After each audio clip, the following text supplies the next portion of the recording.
Olá pessoal, como vão? Espero que todos estejam bem.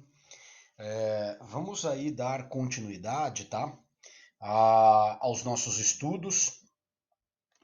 Basicamente, na aula passada, né, nós paramos aí na análise do sujeito ativo do crime de alteração de limites. Rapidamente, só para a gente retomar aí o conhecimento, para a gente retomar do ponto em que paramos, né? Uma breve explanação servindo como revisão, né? Aula passada nós finalizamos a aula explorando o artigo 161 do nosso Código Penal. Lá no início do artigo 161, nós discutimos e falamos a vocês, né, que o artigo 161 ele apresenta, na verdade, três crimes que, por uma escolha do nosso legislador, foram tratados num mesmo dispositivo legal. Basicamente, nós temos o crime de alteração de limites, que vem esculpido no caput do artigo 161. Nós temos também depois o crime de usurpação de águas, que vem lá no artigo 161, parágrafo 1º, inciso 1, e o crime de esbulho possessório, no inciso 2, né? Nós estamos estudando a primeira figura, são tipos penais que não povoam, né, os noticiários atualmente, essa é a verdade, porque não, assim, tirando a questão do esbulho possessório, né, que a gente vai ver que algum tempo atrás, aí, alguns anos atrás, aí, principalmente na nossa região, nós tínhamos muito, mas os crimes de alteração de limites e usurpação de águas ocorrem com menor frequência, né, né, muito pouco.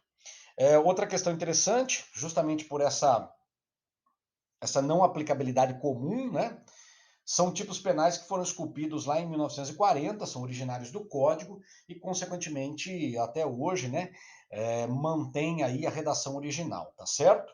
Nós vimos que, em relação à alteração de limites, enquanto bem jurídico protegido, o patrimônio imóvel ou a propriedade imóvel, né? O bem imóvel. Objeto material, tapume, né? Os tapumes, os marcos ou qualquer outro sinal indicativo. E enquanto núcleo do tipo, nós vimos lá os verbos suprimir ou deslocar, tá bom? Então, basicamente, na aula de hoje, nós iniciamos aí com o sujeito ativo do crime, o nosso criminoso, e o artigo 161, né? Quando ele coloca lá, né, principalmente linha divisória, quando ele usa essa expressão lá no nosso tipo penal, que você pode verificar aí à sua esquerda do vídeo, né? Quando ele usa a expressão linha divisória, é porque ele nos indica que o nosso crime é um crime que deve ser classificado como próprio. E por que ele deve ser classificado como próprio? Porque o autor, e olha que coisa interessante, né? O autor tem que ser necessariamente o proprietário do imóvel contíguo ou, né, vizinho. Essa é uma característica, pessoal, que extraímos, né? Essa questão aí do proprietário do imóvel vizinho, do proprietário do imóvel contíguo, né? Essa é uma característica que a gente extrai esse pensamento, né? A gente que eu digo a doutrina, tá? Extrai justamente da própria concepção ou do próprio fundamento do bem imóvel, né? Como nós destacamos na aula passada, quando nós falamos no bem imóvel, eu não consigo, por exemplo, ao contrário do bem móvel lá do crime de furto, eu não consigo tirar, retirar ou de qualquer forma destacar este bem do local onde ele se encontra e transportá-lo, levá-lo de qualquer forma para outra localidade. Ele sempre, e por ter a sua característica de bem imóvel, ele sempre estará presente naquele local. Logo, quando se fala na questão do suprimir ou deslocar tapume, marco ou qualquer outro sinal indicativo de linha divisória para apropriar-se no todo ou em parte de coisa imóvel alheia. Então, quando a gente entende, né, quando a gente encara este objetivo, do nosso criminoso, que é para se apropriar daquele bem, necessariamente nós temos que pensar no vizinho, ou naquela pessoa que é proprietário, vizinho que eu digo é de uma forma mais simples, né? Mas falando de forma técnica dentro do direito civil, é o proprietário daquele imóvel vizinho ao meu. Então é ele que, deslocando o tapume, no caso a cerca divisória, o muro, ele, né, adentra ao meu imóvel 1 metro, 2 metros, 3 metros, 4 metros, enfim. E, consequentemente, apropria-se, torna-se, né, proprietário, lógico, de forma clandestina, daquele pedaço de terra com o deslocamento, com a supressão do tapume, do marco ou de qualquer outro sinal indicativo de linha divisória, tá? Antes da gente seguir, eu gostaria também de destacar a vocês aí, se é que, né, vocês já não estão com esse ponto de interrogação, né? Professor, eu mesmo faço a pergunta, né? Professor, mas então quer dizer que aquele cidadão que não é proprietário do imóvel contíguo e que ele simplesmente invade, olha a palavra que eu estou usando, tá? Invade a propriedade e, consequentemente, se apropria de um pedaço da minha terra, do meu terreno dentro da cidade, ou então, né, da minha propriedade rural, sem ser proprietário de qualquer imóvel contíguo, não incorre no crime em estudo? É isso mesmo, pessoal. A resposta é positiva, tá? Ele não incorrerá num crime em estudo.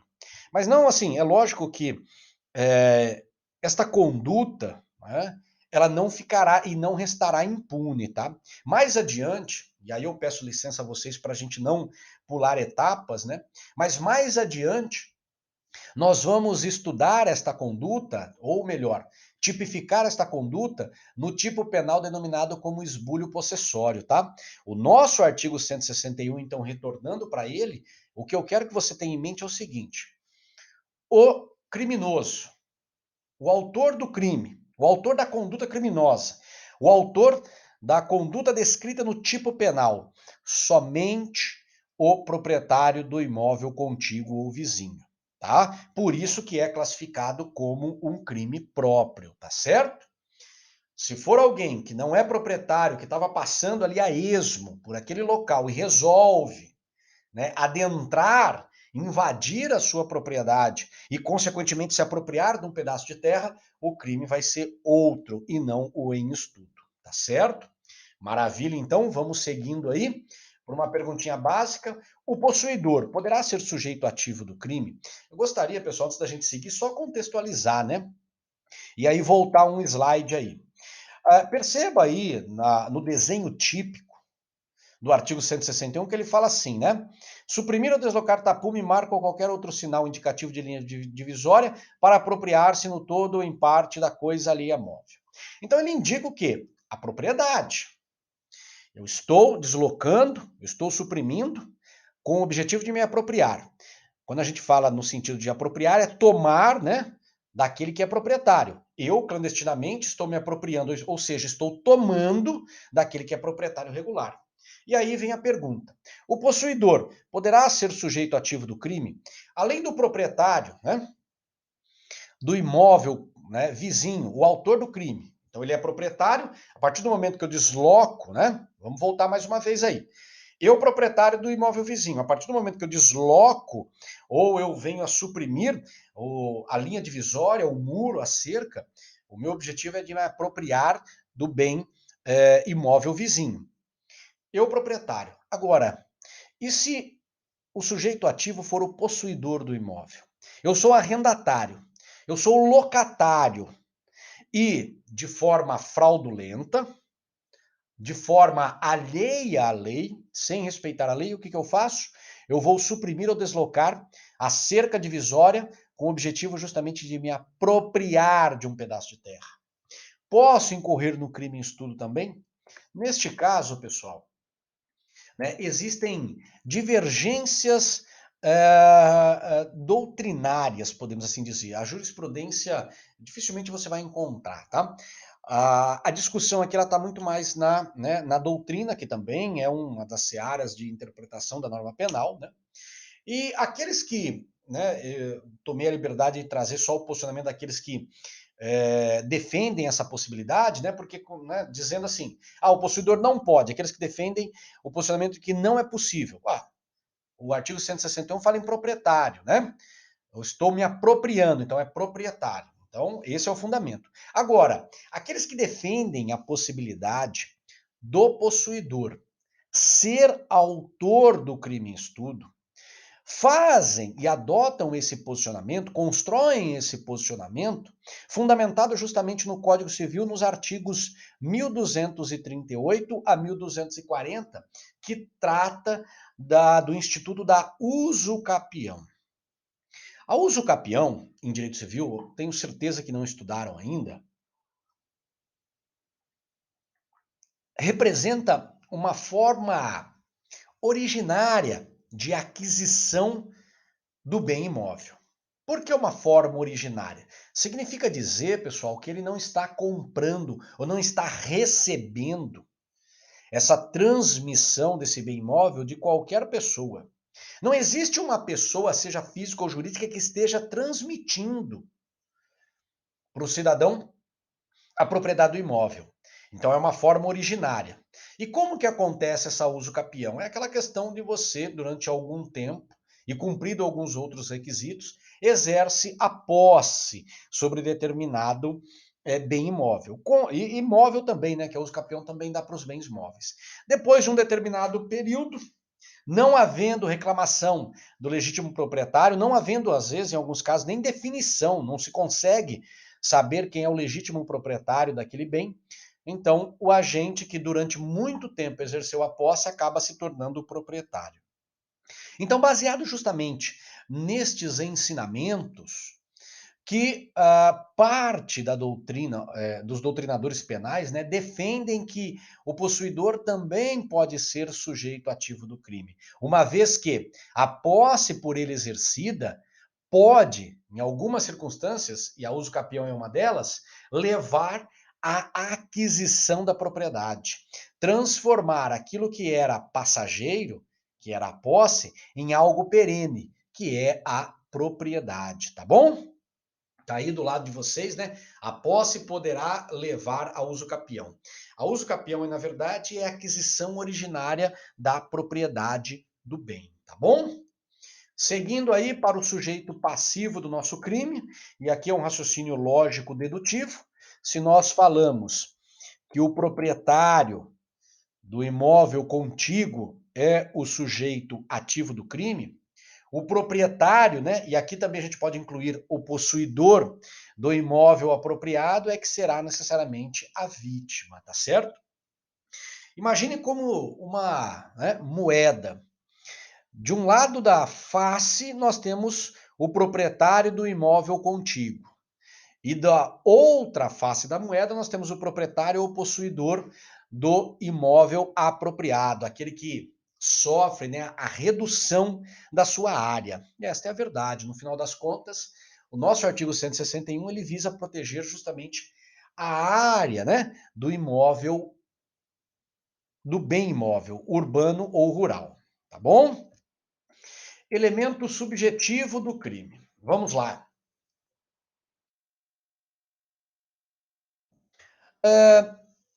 Em virtude da existência da expressão para apropriar-se no todo ou em parte, e em virtude justamente dessa expressão, a doutrina, ela classifica o nosso crime de alteração de limites, enquanto elemento subjetivo, como um crime cujo dolo é específico. Ou seja, existe vontade. E aí nós estamos falando em dolo, né? Existe vontade por parte do agente em suprimir ou deslocar tapume, marco ou outro sinal. Mas qual é a finalidade do agente com isso? Existe uma finalidade específica. E a finalidade específica está justamente na palavra apropriar-se. Quando o cidadão ele desloca ou né, vem a suprimir o tapume, o marco ou outro sinal, ele o faz com um único objetivo: apropriar-se daquela faixa de terra contígua ao seu imóvel. Se por qualquer circunstância, isso é importante na construção da tipificação, tá? Se por qualquer circunstância o agente deslocou a cerca por outra finalidade, não há que se falar no crime estupro. O exemplo, o cidadão, né? Ele acabou deslocando a cerca, mas com o objetivo de reformá-la. Ele pretende, logo mais, reformar aquela cerca porque ela não encontra mais os seus elementos de durabilidade. A madeira apodreceu, os palanques se romperam, o próprio arame, né, por exemplo, se rompeu, ou então falando num muro, né, houve ali um abalo, né, na estrutura do muro e, consequentemente, então, se retira o muro, mas com o objetivo de reconstruí-lo. Não há que se falar no crime em estudo. Então não adianta o cidadão chegar lá, né, na delegacia ou perante o seu advogado e dizer assim: olha, o cidadão tirou a cerca que divide a nossa propriedade. Ele derrubou o muro que divide a nossa propriedade. Ele praticou o crime do artigo 161 porque ele suprimiu, porque ele deslocou, né? Digamos assim, o muro que limita a nossa propriedade, né? Não podemos falar no crime estudo se por parte deste agente que suprimiu ou deslocou, não haja a vontade específica, dolo específico, de se apropriar desta parte de terra, desta porção de terra, tá certo? E se a finalidade for de causar dano? Aqui, pessoal, uma questão de princípio da especialidade, tá? Eu citei a vocês o exemplo aí do agente que, por exemplo, estava desejando reformar, mas eu posso ter também aquele agente que o objetivo dele não é de se apropriar, não. Ele queria, era, se me permitam a expressão, era causar um prejuízo, sacanear com o vizinho. Então ele está lá, uma briga qualquer que aconteceu entre os vizinhos e ele, então, no momento de fúria, de raiva, ele acaba se apoderando de alguma ferramenta ou de algum outro instrumento e ele acaba simplesmente destruindo a linha, né, usada como limite, o muro, a cerca. Como nós estamos falando, então, que o objetivo do cidadão é destruir para causar um prejuízo, para causar um dano alheio, nós temos que necessariamente lembrar do artigo 163 do nosso Código Penal, que, diga-se de passagem, né, logo adiante nós iremos estudá-lo, tá? Creio eu que daqui 2, mais tardar 3 aulas a gente está chegando nele, e não o crime em estudo. Por quê? O nosso crime em estudo tem um dolo específico. O dolo é de apropriar-se de uma porção de terra, de uma faixa de terra do imóvel contíguo. Limítrofe, vizinho. Se o objetivo for outro, qualquer que seja, não tem o crime em estudo. Se for para causar dano, aí eu tenho o crime do artigo 163, tá certo? Momento consumativo do crime. E aqui, pessoal, a característica marcante, né, falando aí na questão da classificação, é que estamos diante de um chamado crime formal. O crime formal, ele ocorre quando há a realização da conduta descrita no tipo penal sem a necessidade da ocorrência do resultado previsto na lei. Analisando então aí o nosso artigo 161, e eu peço que você volte os olhos à estrutura típica, ele diz ali, ó, suprimir ou deslocar tapume, marco ou outro sinal, né? Qualquer outro sinal indicativo de linha divisória. Perceba que esta é a conduta. Nós estamos falando, afinal de contas, nos núcleos, suprimir e deslocar, lógico, conjugado com os objetos materiais. E perceba que na segunda parte, ele fala justamente qual é a finalidade, qual é o objetivo, para apropriar-se no todo ou em parte.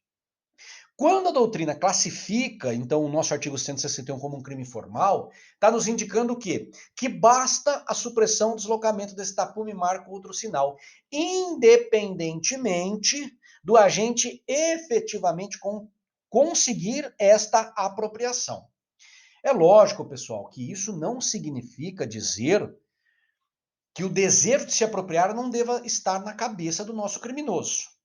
Ele precisa ter na sua vontade, no seu ânimo, na sua consciência, o desejo de se apropriar. Mas esta efetiva apropriação não precisa ocorrer para que o nosso crime em estudo esteja consumado.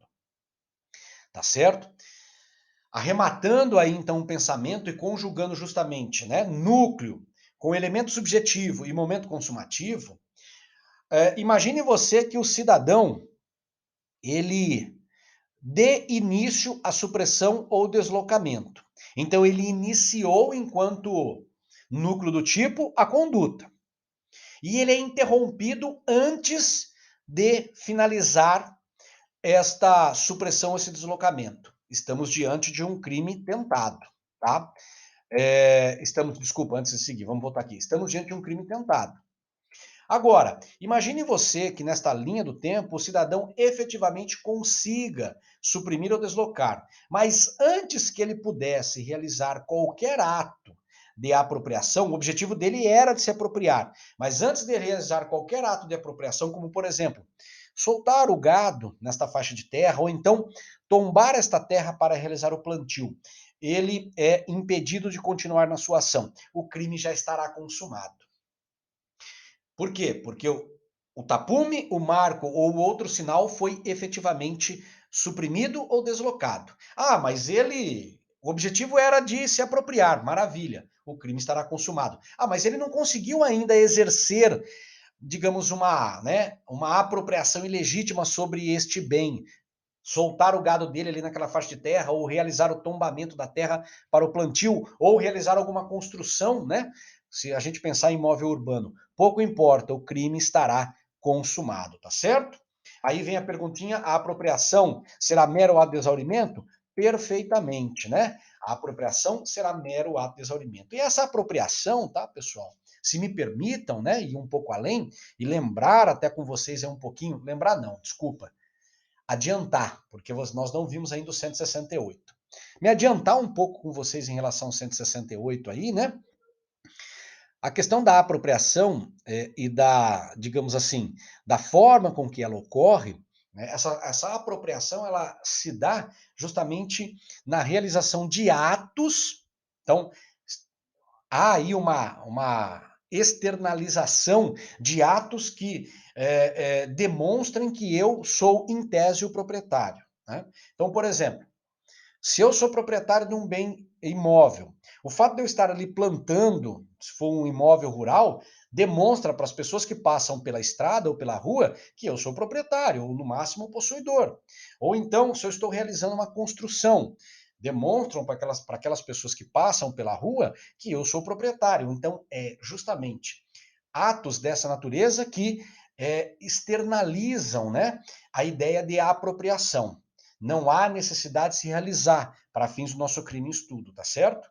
Basta eu suprimir, deslocar o tapume, cerco ou sinal indicativo, independentemente de eu realizar qualquer ato de apropriação, para externar às pessoas que passam, por exemplo, na rua, o fato de que aparentemente eu sou o proprietário. A tentativa, nós estamos falando também, já falamos, né, anteriormente, a questão da tentativa ela é admitida, né, nós vimos ali, né, discutimos quando da questão do arrematamento que falamos, né? Ele iniciou o ato de deslocamento, o ato de supressão, né, deu início a essa conduta, mas por circunstâncias alheias à sua vontade não conseguiu finalizar. Pensando na prática, aquela cerquinha de arame, né? Você começa lá cortando os arames. Então você começou a cortar os arames, mas a madeira, né, os palanques ainda estão colocados. Aí alguém aciona a autoridade policial, a autoridade policial comparece no local e impede que você dê continuidade. Estamos diante de um crime de alteração de limites na sua vertente tentada, ou na sua modalidade tentada, tá certo? Pessoal, antes da gente seguir, finalizamos então aí com esse último slide o crime de alteração de limites e vamos dar início aí ao estudo do crime de usurpação de águas, tá certo? Maravilha. O crime de usurpação de águas, como nós vimos, vem tipificado no artigo 161, parágrafo 1º, inciso 1 do Código Penal, e apresenta a seguinte redação: na mesma pena incorre quem desvia ou represa, em proveito próprio ou de outrem, águas alheias. Antes da gente seguir, pessoal, eu gostaria só de chamar a atenção de vocês para um seguinte detalhe, e eu tenho certeza que ao final do estudo você vai perceber isso daí. O crime de usurpação de águas, dos três, né, que estão no artigo 161, é o que mais apresenta exceções. É o que mais apresenta reflexos, principalmente do direito civil e do direito administrativo, que acabam causando a atipicidade do fato. Lembrando aí, no doutrinador Eugênio Zaffaroni, né, a gente pode aplicar aqui em várias situações a chamada tipicidade conglobante. Né? Quando qualquer outro ramo do direito permite a realização do ato, o direito penal não pode vir e punir este mesmo ato. É a chamada tipicidade conglobante, esta é a ideia. Então, nós temos aí, sem sombra de dúvidas, né, este crime de usurpação de águas como o que mais sofre reflexos de outras disciplinas do direito, tá certo? Bom, bem jurídico protegido, não poderia ser diferente. Quem pensou diferente, né, né, tem que repensar aí o estudo de direito. São as águas, tá? O uso e gozo das águas que cruzam, né, o seu, digamos assim, o seu imóvel, e eu digo seu imóvel enquanto vítima, tá certo? Basicamente, né, nós vamos verificar aqui que o artigo 161, parágrafo 1º, inciso 1, quando fala da usurpação de águas, ele visa proteger, né, o curso d'água que você tem no teu imóvel, impedindo assim que qualquer outra pessoa que esteja em momento anterior a este curso d'água venha interrompê-lo, tá? Pelo menos em desconformidade com a lei administrativa, que a gente vai ver mais adiante que há essa possibilidade. Em alguns casos específicos. Objeto material também não pode ser diferente, são as águas. Enquanto objeto, né, enquanto bem jurídico protegido, as águas representam um interesse, um valor para o nosso imóvel. Então, aquele imóvel, principalmente rural, onde você tem lá um curso d'água, o valor desse bem imóvel é maior. Quando a gente vem para o objeto material, as águas continuam a ser o objeto material. Por quê? Porque as águas compõem aquilo que nós chamamos de patrimônio imóvel ou de bem imóvel. Olha aí o que diz o artigo 79 do Código Civil, né? São bens imóveis, o solo e tudo quanto se lhe incorporar natural ou artificialmente. O que o artigo 79 do Código Civil fala e que deita reflexos no nosso estudo é o seguinte: quando ele classifica um terreno como bem imóvel, ele não está dizendo que apenas o solo é bem imóvel, mas ele está dizendo que tudo aquilo que estiver incorporado a este solo, como por exemplo uma casa, ou como por exemplo um curso d'água, ou então um açude, uma represa que estiver presente naquele imóvel.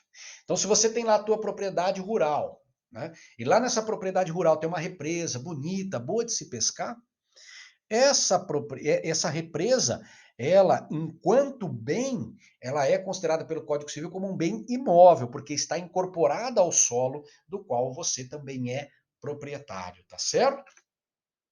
Questãozinha básica para a prova aí, as águas, para serem consideradas objeto material do crime em estudo, poderão ser públicas ou privadas?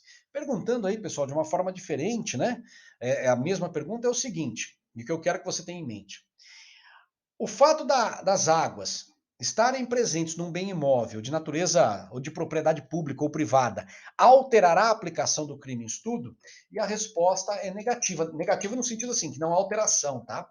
Nós colocamos sim aqui, porque nós estamos querendo responder a você e ensinar a você o seguinte: as águas podem ser tanto públicas quanto particulares, independentemente de quem for o ente que for proprietário deste bem imóvel, né? Estaremos diante do crime em estudo, tá certo? Perceba até a lição do Kleber Masson, né, que ele, de uma forma bastante peculiar, ele, né, demonstra a abrangência, né? Correntes ou estagnadas, perenes ou temporárias, nascentes ou pluviais, ou até mesmo subterrâneas, né? Tá certo que as nascentes estão relacionadas aí às águas subterrâneas, tá bom? Mas tamanha a abrangência desse nosso estudo. Núcleo do tipo: desvia ou represa. E aí, né, não há a necessidade de um esforço doutrinário, de um esforço hermenêutico, para entender a distinção entre esses dois, essas duas condutas, esses dois verbos. Quem desvia muda o rumo de algo. No nosso caso, como nós estamos falando então das águas, o cidadão ele vai mudar, alterar, né? Quando ele desvia, ele altera o rumo do curso d'água. Então, o curso d'água que passava pelo imóvel dele seguia a oeste. Ele realiza ali uma obra, pode ser, por exemplo, de terraplanagem, e altera este curso d'água para norte ou sul, né? Não mais para oeste, como estava originariamente. Né? Fazendo com que aqueles, ou melhor, aqueles imóveis que estavam a oeste de sua propriedade percam em relação à propriedade imóvel das águas, né? Se eu modifico, imagine comigo, olha, imagine você aí na tua cabecinha. Imagine que na minha propriedade existe um curso d'água que segue a oeste da minha propriedade.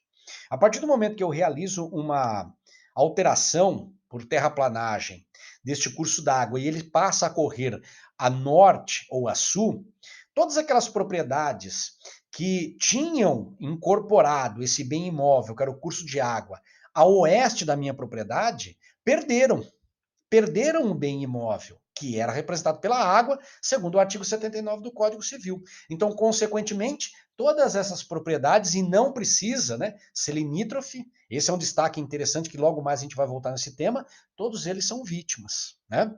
E o represar, aí, na verdade, você não está mudando o curso, mas você está, digamos assim, acumulando dentro da sua própria, né, dentro da sua própria propriedade.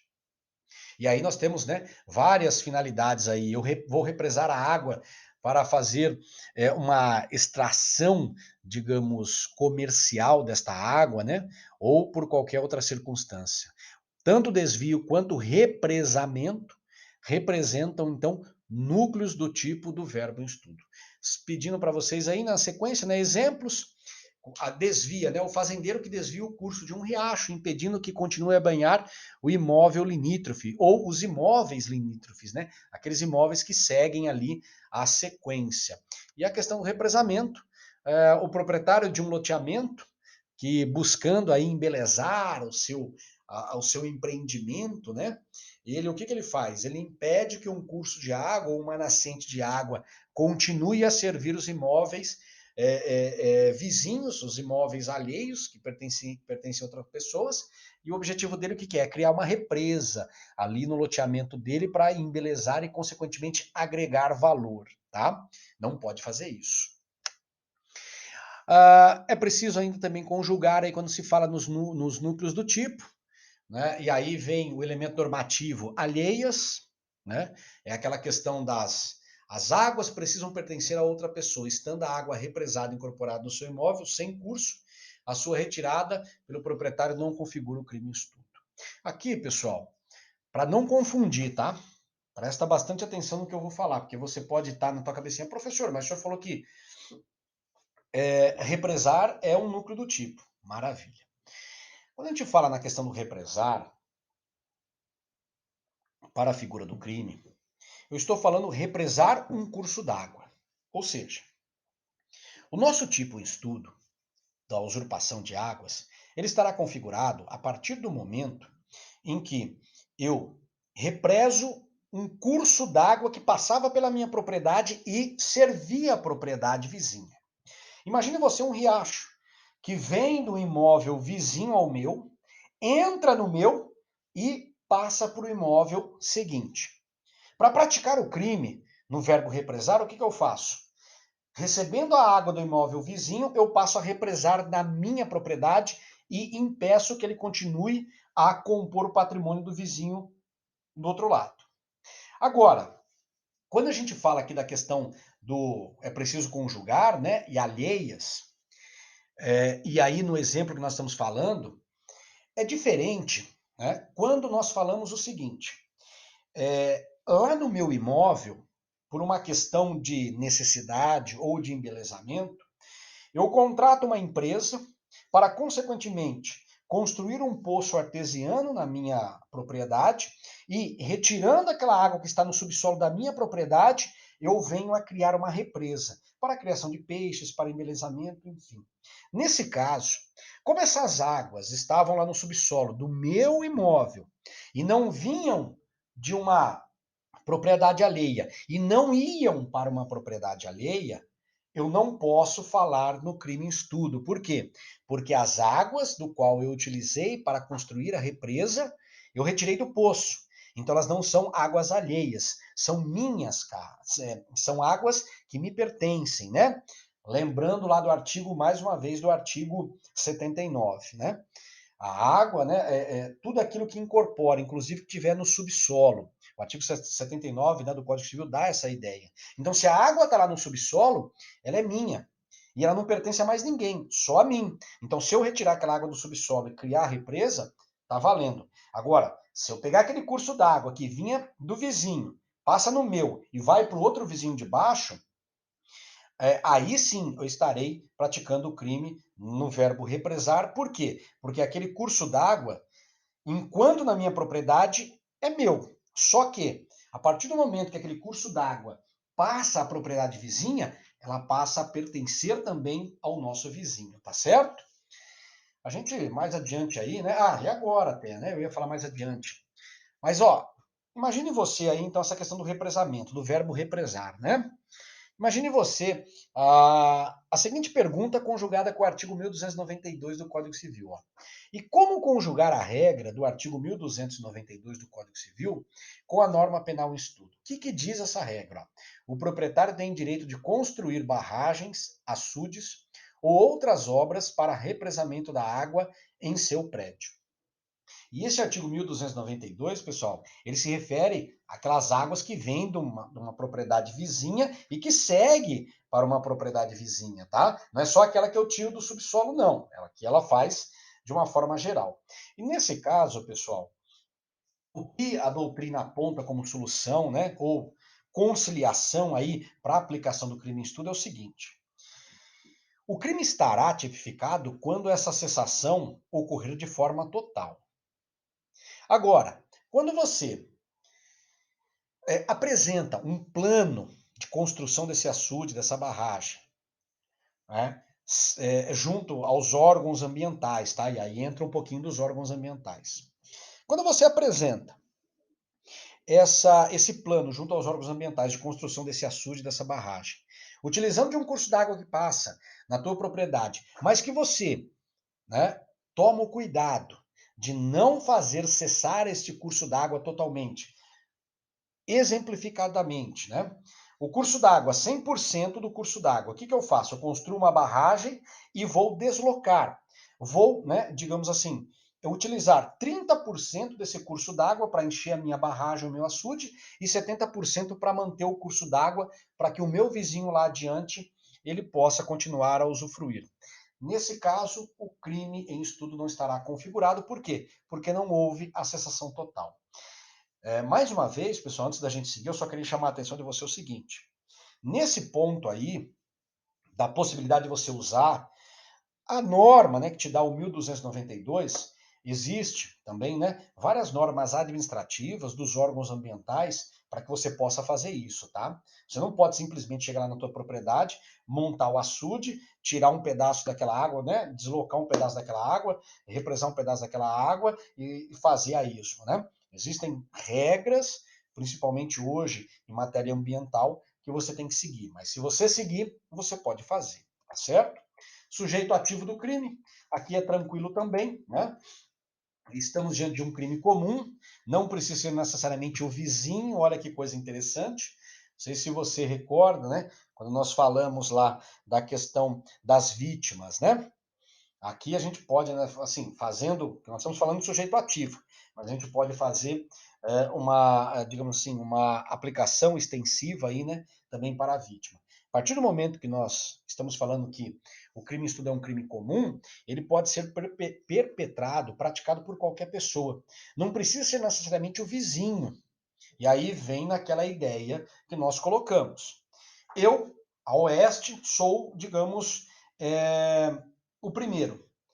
O primeiro proprietário. E eu vou represar esse curso d'água totalmente.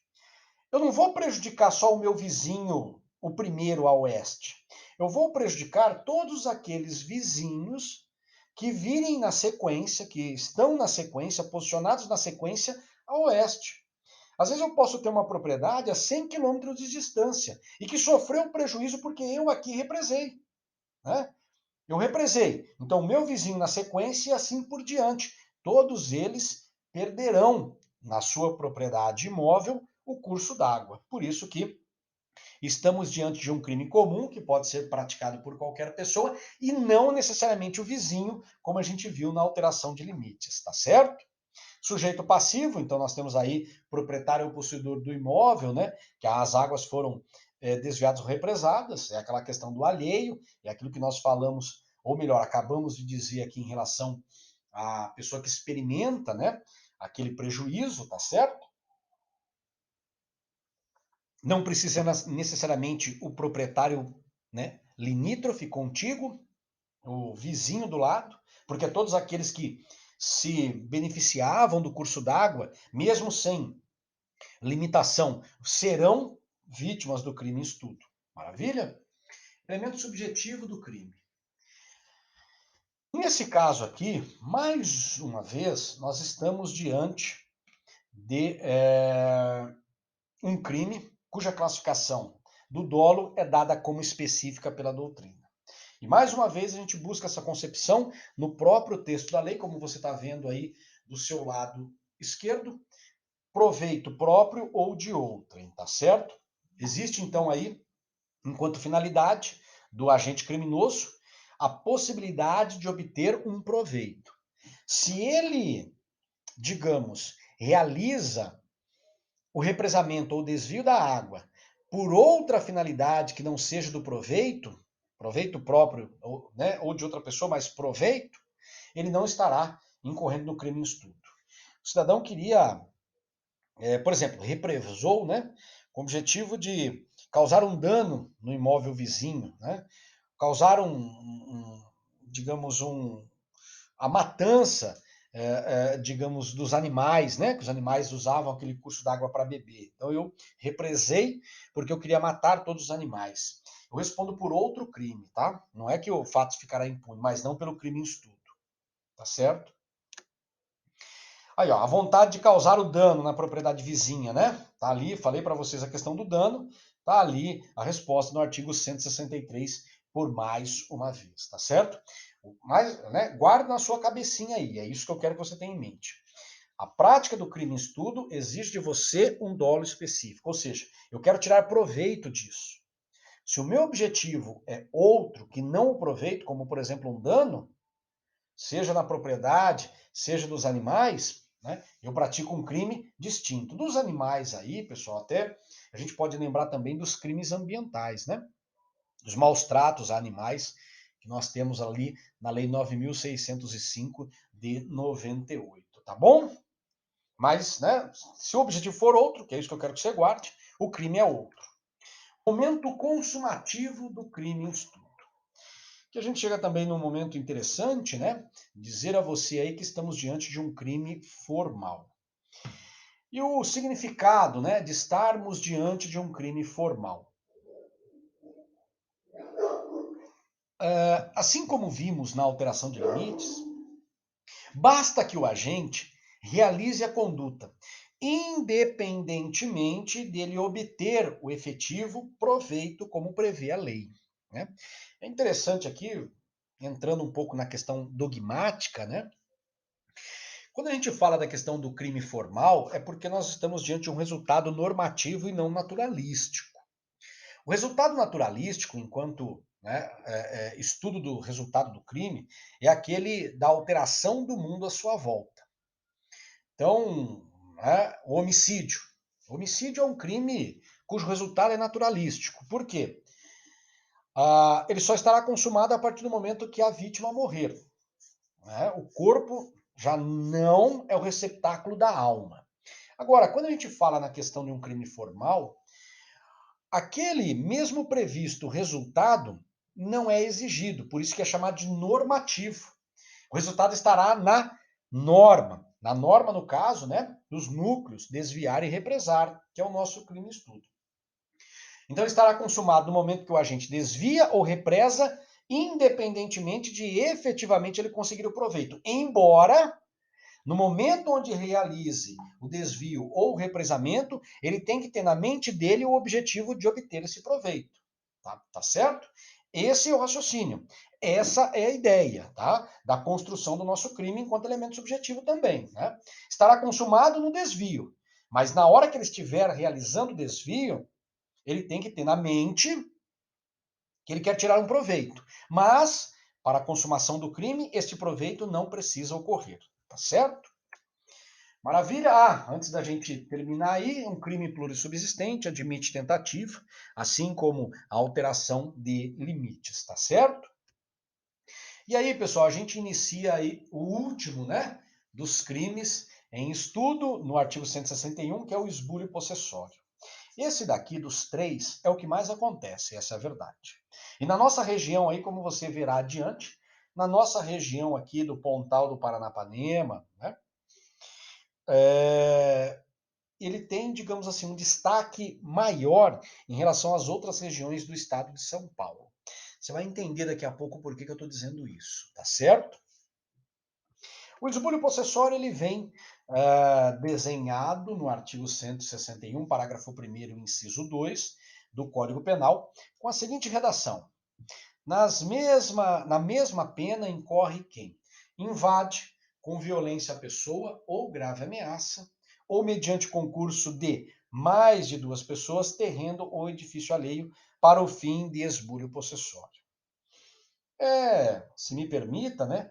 É um tipo penal mais rebuscado, mais pontual do que os outros dois anteriores que nós estudamos.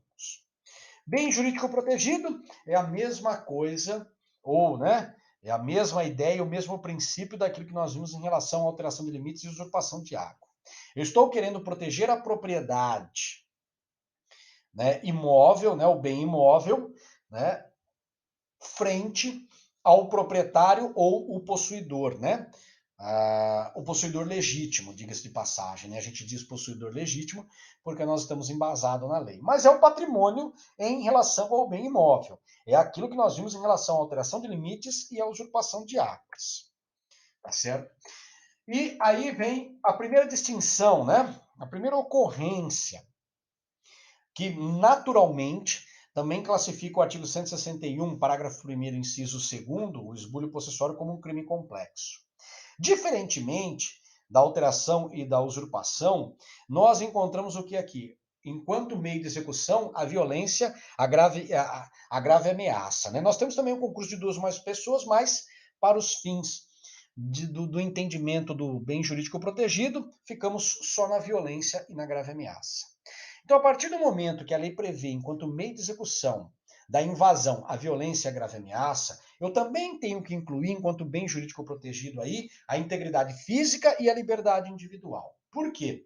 Porque aquele que sofre a violência, né, além de perder o seu patrimônio imóvel, também sofre uma depreciação da sua integridade física. A vítima que sofre a grave ameaça, no crime em estudo, além de sofrer aí no seu patrimônio imóvel, do seu bem imóvel, ele também sofre um prejuízo em relação à sua liberdade individual, tá bom? Mas lembrando antes de seguir, não é apenas a violência e a grave ameaça que são meios de execução. Quando a gente entrar nos meios de execução, a gente vai ver que o concurso de mais de duas pessoas também é um meio de execução. Mas, quando falamos em bem jurídico protegido, a violência e a grave ameaça também entram como indicativos de bens jurídicos protegidos, além da propriedade imóvel. Maravilha. Objeto material. E aqui é uma coisa interessante, né? Nós temos claramente o terreno ou edifício, né? Porque nós estamos falando do bem imóvel, terreno, sem construção, é só a terra, e o edifício, que é justamente baseado naquela ideia do artigo 79 do Código Civil, todo aquilo que foi agregado, né, construído sobre aquele terreno e, consequentemente, passa a compor o bem imóvel. Então, nós temos ali o bem invadido. Veja aí no seu lado direito, né? Enquanto objeto material, o imóvel invadido, representado na expressão terreno ou edifício. Agora, quando nós falamos da pessoa, né, com violência à pessoa ou grave ameaça também à pessoa, nós, então, além da integridade física e da liberdade individual enquanto bens jurídicos protegidos, nós temos o quê? O corpo humano, enquanto objeto material do crime em estudo. Afinal de contas, é a pessoa física, o corpo humano, receptáculo da alma, que sofre toda a carga negativa da violência, seja ela própria ou imprópria, ou da grave ameaça, enquanto violência moral, enquanto vis compulsiva, tá certo? Se eu sofro uma grave ameaça, é o meu corpo que está impedido de agir livremente, né? Se eu sofro uma violência física, é o meu corpo que restará danificado, que estará atingido enquanto meios de execução. Maravilha? Como diferenciar terreno e edifício? E aqui nós já falamos, é só para passar, né? É só uma perguntinha fácil. Não sei se cai na prova, né? Porque é muito fácil assim, a gente não pode ficar perguntando, né? Mas basicamente o terreno é a gleba de terra sem construções e o edifício, guardada aquela concepção do 79 do Código Civil, tudo aquilo que a gente, né, coloca sobre esse imóvel e, consequentemente, ele cria raízes e passa a ser incorporado pelo bem imóvel, tá certo? É a nossa casa, né? Está construída sobre o terreno. O edifício, né? Núcleo do tipo, verbo invadir. E esse verbo invadir, né? Ele, enquanto entendimento, enquanto concepção, ele leva necessariamente o nosso pensamento a repousar sobre uma concepção violenta, não necessariamente física, mas uma conduta que extrapola a mera, digamos assim, a mera habitualidade. Então, aquele que invade, ele ingressa, né, num terreno ou no edifício alheio mediante a demonstração de força, seja essa força moral ou física, tá certo? Quando a gente fala da violência física, então nós temos uma ação de ingresso mediante atuação física. E quando nós temos a grave ameaça e o concurso de duas ou mais pessoas enquanto meio de execução, nós temos essa invasão aí, mediante força, demonstração de força, num sentido moral, tá certo?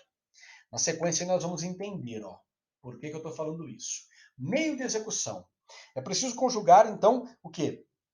O verbo invadir com 3 meios de execução: a violência, a grave ameaça e o concurso de mais de 2 pessoas. Vamos entender cada um deles. Quando a gente fala na questão da violência, nós estamos falando justamente do contato físico. A ideia é essa, tá? Então, a invasão, que ela nos leva a pensar sempre numa conduta, né? Digamos, alheia à lei, ela ocorre através da violência física, através do contato físico, né? Ou a gente pode falar até aqui também da questão da violência imprópria, né? Mas há uma sedação, uma narcotização da nossa vítima, né? Quando a gente fala agora na grave ameaça, não necessariamente pensamos no contato físico, ou melhor, não pensamos no contato físico, mas pensamos o quê? Numa intimidação. A vítima, por medo, não oferece resistência. Essa é a verdade. Tá aí, ó, mediante demonstração de intenção de causar um mal futuro e relevante, né? Olha, se você me impedir, eu vou atirar contra você. Então, o cidadão, quando ele invade um imóvel alheio, apontando a arma para o proprietário, ele está cometendo o esbulho possessório, pelo verbo invadir, mas no seu meio de execução, grave ameaça, tá certo? Quando ele impõe, né, uma foice, por exemplo, ou qualquer outra ferramenta, e invade o imóvel alheio, ele está, né, empunhando essa foice, demonstrando que, se por um acaso o proprietário tentar impedir, sofrerá as consequências. Né? Grave ameaça, levando em consideração um gesto, né? E aí nós temos o concurso de mais de duas pessoas. Aqui, pessoal, esse meio de execução, ele é muito próximo, a verdade é essa, da grave ameaça. Por quê? Quando nós vimos a questão da grave ameaça, ali não há contato físico, mas a vítima nutre um medo em face do nosso agressor. Quando se fala no concurso de mais de duas pessoas, é justamente também a dificuldade que o nosso agente, que a nossa vítima tem de ofertar resistência diante da conduta do autor. Ou melhor, dos autores, né? É o medo. Você vê aquela, digamos, aquela cambada de pessoas ingressando no seu imóvel, como que você sozinho vai repelir essa injusta agressão? Como que você sozinho vai impedir que essa conduta se realize? Então você, com medo, acaba deixando que o fato ocorra, né? Foge do local. Mais uma vez, então ele se sente intimidado. A nossa vítima, nesse concurso de pessoas, se sente intimidado pela conduta criminosa. Aí, ó, e aí, assim, essa é uma pergunta, pessoal, muito mais doutrinária, muito mais teórica do que qualquer outra coisa, essa é a verdade. Eu até relutei em trazer, mas como está lá nos livros que eu indico a vocês, enfim, fui obrigado. Quantas pessoas são exigidas quando o tipo penal faz a menção concurso de mais de duas pessoas? Bom, a minha resposta, e creio que na cabecinha de vocês, é o seguinte: bom, professor, se por um acaso, né, ou melhor, se o tipo penal fala em concurso de mais de duas pessoas, é porque eu tenho o quê? Qual que é o número que segue, num sentido crescente, que segue ao 2? É o 3. Então, professor, são três pessoas. Né? Nelson Hungria fala isso daí. Só que, eu o bendito do Magalhães Noronha, e ele fala pra gente o seguinte, ele fala assim, ó, são quatro. A lei fala em quatro pessoas. Aí você fala assim, mas espera aí, a lei fala em mais de duas pessoas. Se ele está falando quatro, onde ficou o três? Olha o raciocínio do Magalhães Noronha aí, ó. Por que ele fala quatro? Olha como que ele realiza a conta, o raciocínio lógico dessa conta. Ele fala assim, ó, eu tenho que ter o agente que invade, o criminoso, e mais três pessoas. Então, quando o tipo penal fala mais de duas pessoas, ele indica três, mas ele indica três sem contar o agente criminoso, o autor que pratica o crime. Me perdoe, né? Aqueles que pensam de forma distinta, mas eu acho que o Nelson Hungria está com a razão. Esse posicionamento do Magalhães Noronha me parece muito mais um preciosismo do que qualquer outra coisa. A lei é clara em dizer mais de duas pessoas e ela não faz a distinção se o criminoso está ou não ali junto. Se inclui nessa pluralidade. Se a lei não faz essa distinção, o hermeneuta da lei não pode fazer. Então, né, embora tenhamos aí o Magalhães Noronha com um posicionamento um pouco, na minha visão, esdrúxulo, o que prevalece aí é o posicionamento do nosso Nelson Hungria, tá bom? Sujeito ativo do nosso crime, o autor, né? Crime comum. Lembra que eu falei para vocês, né? A alteração de limites tem que ser o vizinho. Olha, se não for o vizinho, o cara estiver passando lá e do nada entrar e querer tomar o meu imóvel, né?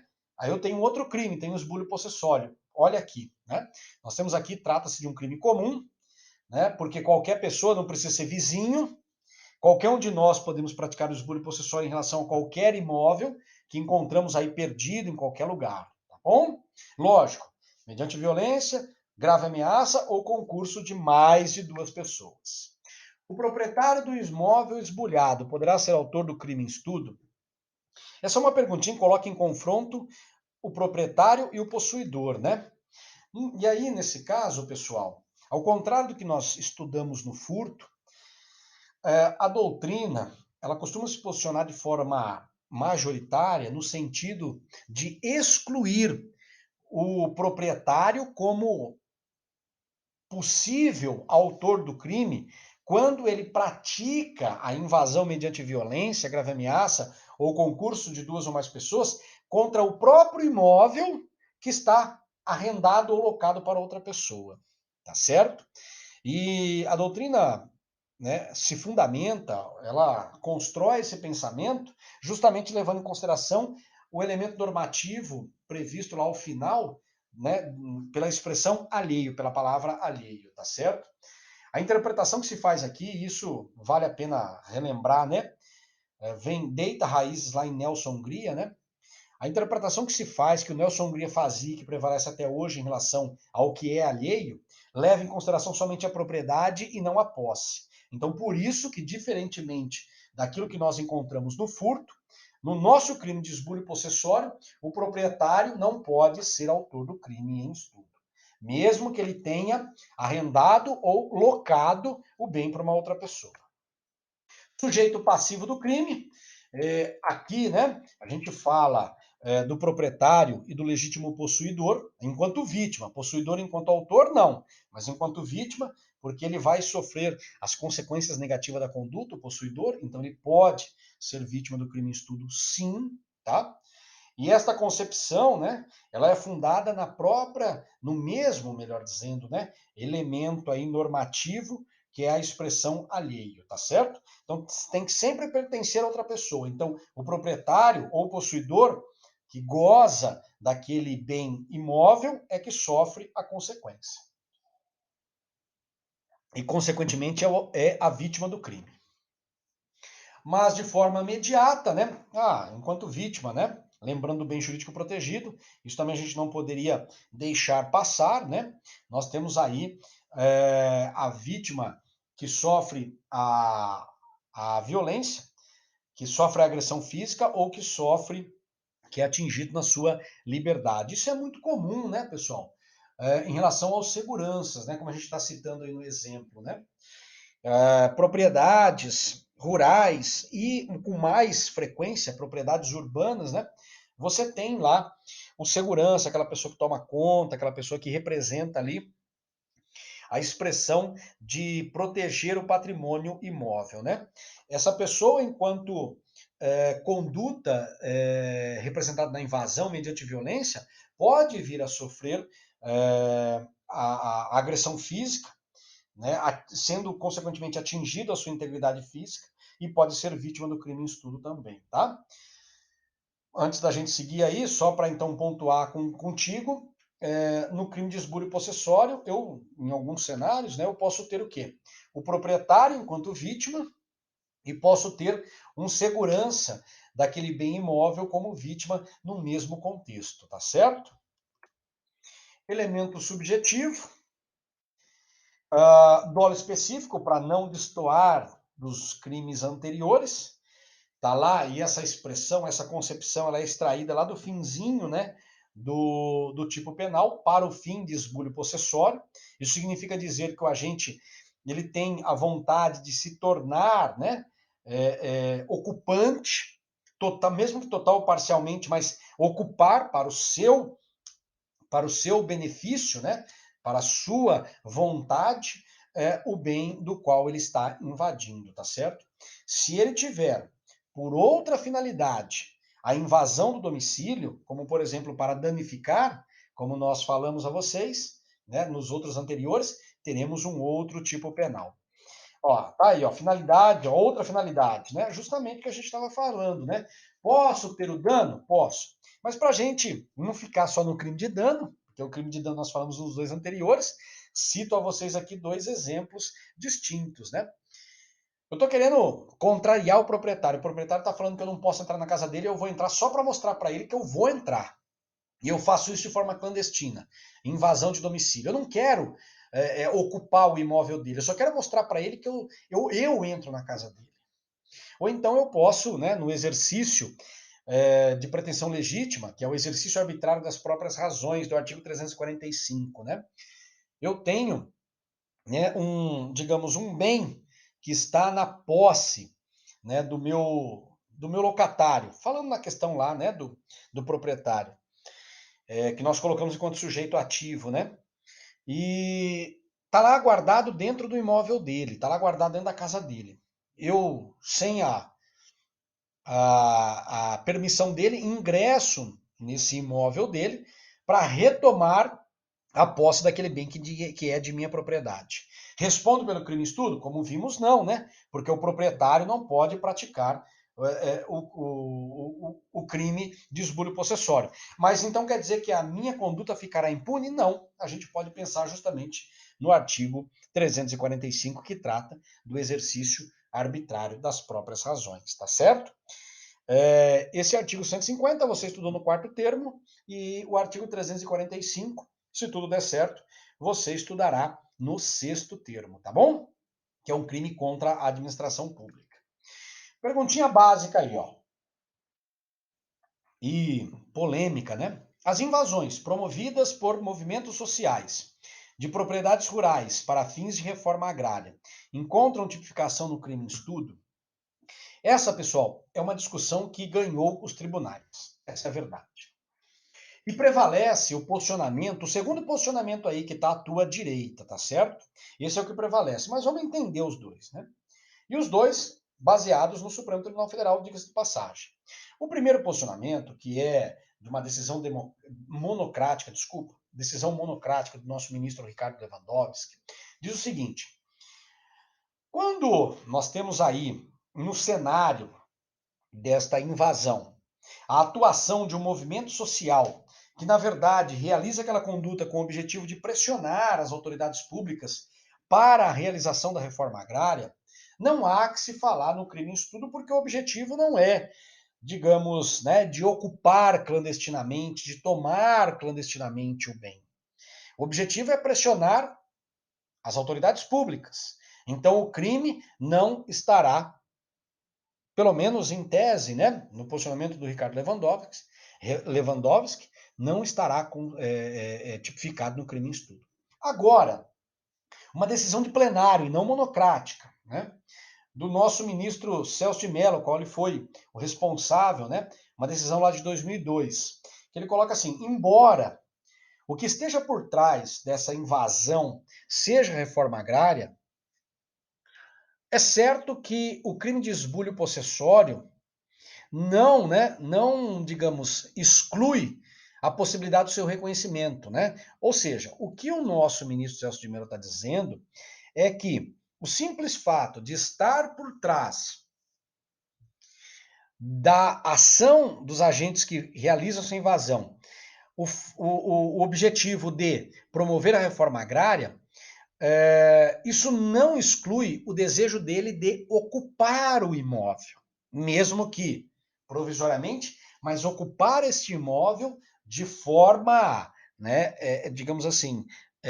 com violência, grave ameaça, os meios de execução. Violência, grave ameaça ou concurso de mais de duas pessoas. Então, consequentemente, o crime de esbulho possessório estará consumado, tá certo? Antes de seguir, né? Esse é um cenário que muito aconteceu aqui na nossa região, né? Todo mundo lembra dos movimentos do MST, do Sem Terra, né? Momento consumativo do nosso crime em estudo. Mais uma vez estamos diante de um crime formal, cuja consumação ocorre com a invasão, independentemente do cidadão conseguir ou não, né? Digamos, a efetiva ocupação. Então, a partir do momento que o agente impõe, né, uma arma contra o segurança do prédio, contra a segurança do imóvel, e ingressa nesse imóvel, ou seja, invade esse imóvel, o crime estará consumado. Mesmo que, depois de poucas horas, depois de 2 ou 3 horas, forças de segurança ou até mesmo o próprio proprietário venha, digamos, retomar, né, a posse desse bem. O crime já estará consumado, porque ele se consuma no instante da invasão, independentemente da efetiva ocupação ocorrer ou não. Crime plurissubsistente admite a tentativa. Todo crime plurissubsistente admite tentativa. Tem uma conduta, vários atos. Interrompo a conduta no meio da realização de cada um assim, dos atos, né? Realizei 2 atos, interrompi, faltavam mais 2 atos. O crime estará tentado, tá certo? E aí, pessoal, para a gente finalizar a aula de hoje, vamos aí falar da questão da acumulação de pena, é bem facinho, tá? E aí a gente já passa para o parágrafo 2º do nosso crime em estudo. Diz lá, se o agente usa de violência, incorre também na pena esta combinada, é acumulação de pena, e aqui está uma conta matemática bastante simples de entender e de, consequentemente, de explicar. O que o nosso parágrafo 2º diz é o seguinte: olha, se você usou, vamos usar o texto da lei aqui, ó, de violência para praticar o crime, então você vai responder pelo crime do artigo 161, e aí eu estou falando de uma forma geral, tá?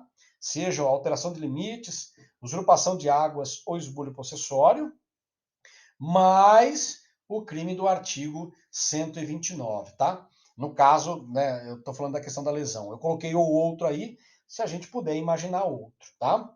Mas, basicamente, o artigo 129 caput. Você vai responder pelas duas penas, como se fosse num concurso material. Essa é a verdade, tá bom? E, mais uma vez, não há que se pensar que bis in idem em relação ao esbulho possessório. Por quê? Porque a lei expressa em dizer que há uma aplicação cumulativa, tá certo?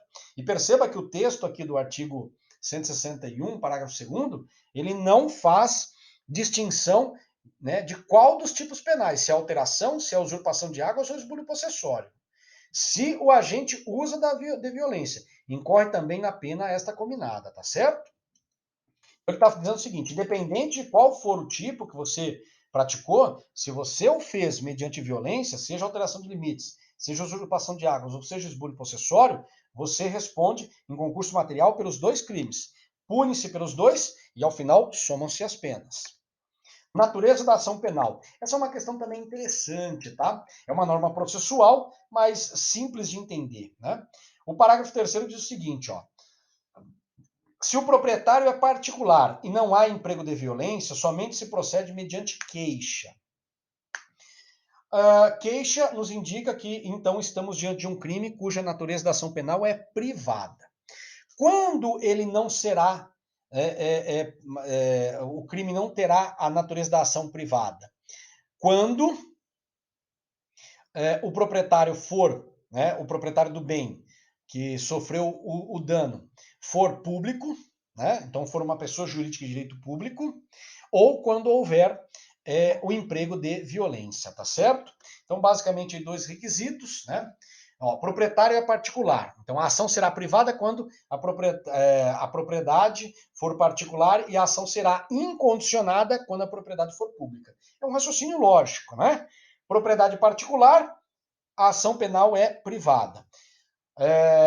O proprietário é uma pessoa jurídica de direito público, a ação penal será incondicionada. Por que isso? Porque quando nós estamos diante de um bem imóvel público, o interesse que existe não é particular, mas é o interesse de toda a coletividade. Em tese, a propriedade pública serve para o bem-estar coletivo. Então, por isso que se torna de ação penal pública incondicionada. Não há emprego de violência, tá? Então, assim, quando, né, o crime de alteração de limites, de usurpação de águas ou de esbulho possessório for praticado mediante violência, a natureza da ação penal será pública e incondicionada. Agora, quando o crime de alteração de limites, usurpação de águas ou esbulho possessório for praticado mediante grave ameaça, por exemplo, né, no esbulho possessório, ou por duas ou mais pessoas, como por exemplo nós vimos no esbulho possessório, quanto meio de execução, a natureza da ação penal será privada, tá certo? Maravilha? Então, né, tá aí a regra válida para os três tipos penais, para não deixar dúvidas a vocês. Eu já tinha falado isso a vocês, mas para não restar dúvida, tá aí o último slide que a gente finaliza o crime, tá certo? Valeu, pessoal. Semana que vem a gente volta, né, com as aulas na próxima quarta. E se restarem alguma dúvida aí, por favor, entrem em contato que estarei à disposição de vocês. Pode ser por e-mail, pode ser por WhatsApp. E gostaria de desejar a vocês aí um bom fim de semana aí, né? Finzinho da semana aí, quinta-feira, sexta-feira, e um bom fim de semana. Que todos fiquem com Deus. Até mais.